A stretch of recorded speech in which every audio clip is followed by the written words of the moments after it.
Nilinaw ng Department of Justice na hindi magiging pabigat ang mga bagong departure guidelines sa mga Pilipinong lumalabas ng bansa, taliwas sa mga pangamba at punto ng ilang kritiko. Ayon kay Justice Secretary Boying Remulla, 90% ito ay i-apply sa mga first-time travelers bilang pag-iingat sa mga umaalis bilang turista pero plano namang magtrabaho abroad. Target ng bagong panuntunan na malabanan ng human trafficking at modern-day slavery.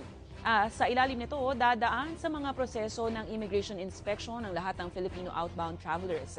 Dito, dapat magpakita ng basic travel documents gaya ng passport, boarding pass, visa at kumpirmasyon ng return o round-trip ticket. Kaya ito pong mga requirements po ay madalas, ito po ay 90% of the time or maybe 95% of the time for first-time travelers lang talaga maging applicable. Kasi nga, marami ho rito ay nagbabakasakali na sila ay umalis. Ang dala ay wala man silang visa, ngunit gusto nila magtrabaho sa ibang bansa.